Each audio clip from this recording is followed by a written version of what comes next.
मो सिंदूर अधिकार धारावाहिक आपण मैंने देखिए नताशा आसिक डॉक्टर को कहे डॉक्टर आपण को कौन लगुचे आंटी कौन बंचीजे ए सब मुक्ति शुणीदे। मुक्ति कहे तू ए सब कौन पचारुचु जेते बेले सासु माँ सीढ़ी उपरे थिले आउ से तलकू पड़गले तू सेठी कौन करूलु मु तते केते थर फोन करिचे आउ खोजिचे हेले तू कोठी भी मिलुनी आउ जेते बेले ब्राह्मण भोजन चलीथिला तू सेठी कौन पाई नथिलु तू कुआडे जाइथिलु।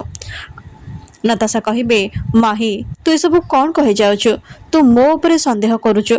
मुक्ति कहे कहीं ना मो निज आखिरे देखीचे जेते बेले सासु माँ सीढ़ी तलकू पड़गले तू सेठी छिड़ा हेथिलु तू सेठी कौन करूथुलु सासु मांकर तले पड़िया पछरे आउ तो हाथ नहीं तो।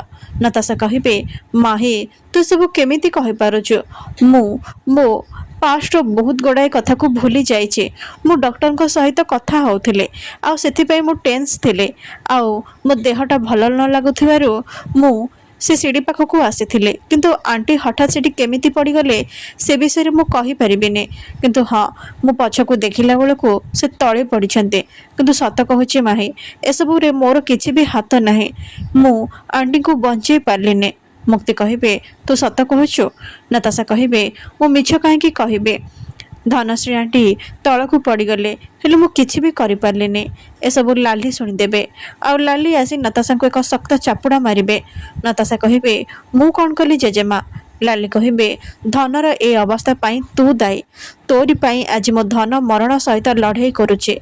अरे मो झीर एमिति अवस्था जी करिचे ताको मु केबे भी छाड़िबिनी भगवान को प्रार्थना कर मो झी भलरे भलरे मरण मुहरु फेरी आसो नहले तो अवस्था मु बहुत खराब करिबे।